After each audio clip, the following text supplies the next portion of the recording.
Alright then, so we are let's playing Immaterial and Missing Power in arcade mode as Meling, which is the only way to play her anyway.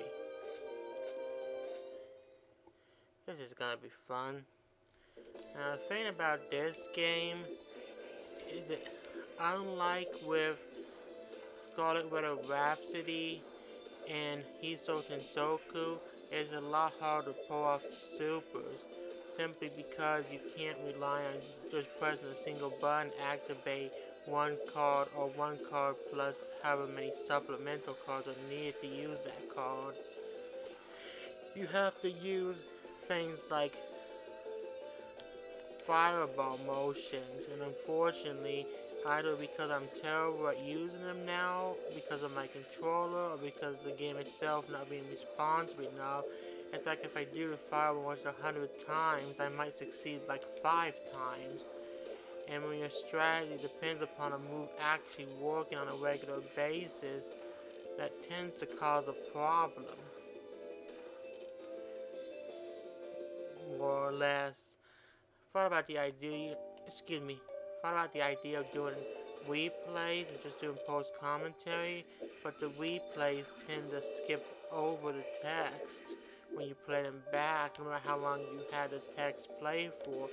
And I'm not one of those people who goes, oh god, this game has story, there's evil text, must skip it, pure evil text, skip.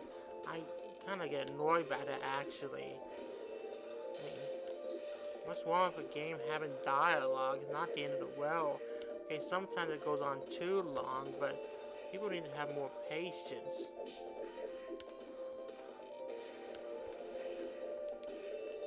Now getting on to this game, one thing you notice is that I'm losing. I'll get to that in a second. Alright, make my own, get some HP back. Oh, come on. Believe it or not, I'm actually trying to get my super to activate. If not, it doesn't matter anyway. Okay, and whenever you activate super mode, which you only use once per round, you basically get some HP back, depending upon how the bar is. So you don't get your HP back fully, just up to a certain point. So it can be a good way to get back HP if you do it right. So even if you can't use the supers, like me, in being bad at using them, you can at least still get some benefit by getting some HP back. Of course, it works the other way too. The enemy can get HP back too. However, you can beat them before they recharge themselves. Not very likely, since they tend to basically get an easy hit off you and activate the super anyway, in my experience. But luckily, since they only activate it once, if you're lucky, you can basically avoid any damage when the super to the time runs out on the meter.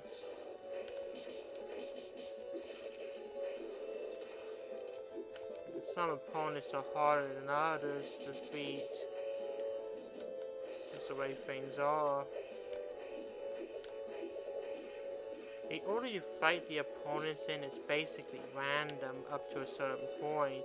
The final four, which are basically the two-thirds to last bosses for each character, the ultimate boss and the final boss for most people, with the exception of Suika herself, are the four final people you fight. Hoping I can at least make it to the final four before having to worry about dying, because once you die it's game over. But if I can make it to the final four basically, even if I get a game over then, I just have to start back from that point. Because it won't really matter what order I face them in after that. Arcade mode is some ways easier and some ways harder. It's harder in the sense that you have to deal with the character's normal moves more, and the comboing, but it's easier so you don't have to deal with the cheapness of some of the supers. Also hard in the sense you only have 2 lives in total to work with, but you always have 2 lives each round. So I guess that's good. I think.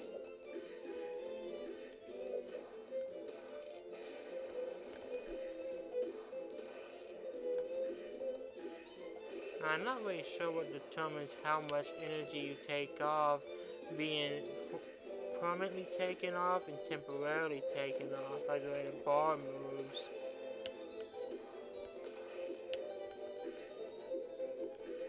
Not really study game mechanics that much.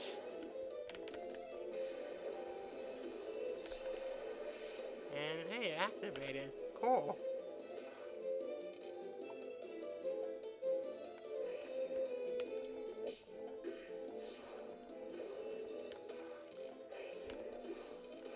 I'm not really sure how much the moves are the same in this version, how much of them are different. I mean, many of them different. How many of them are different from the God with a Rhapsody version. Something.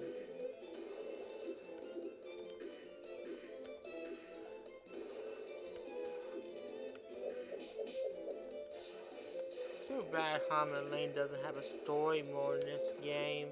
They probably decided just to not give her one for whatever reason. It could also be that maybe they didn't have a way of having to get past some of the cards that they can use in story mode. I don't know. But clearly, Hisoka and Soku prove that she's capable of being story mode.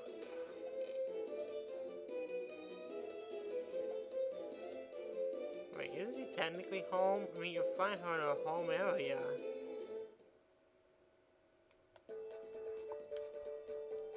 Well, next time we'll take on Reimu and continue this. Bye for now.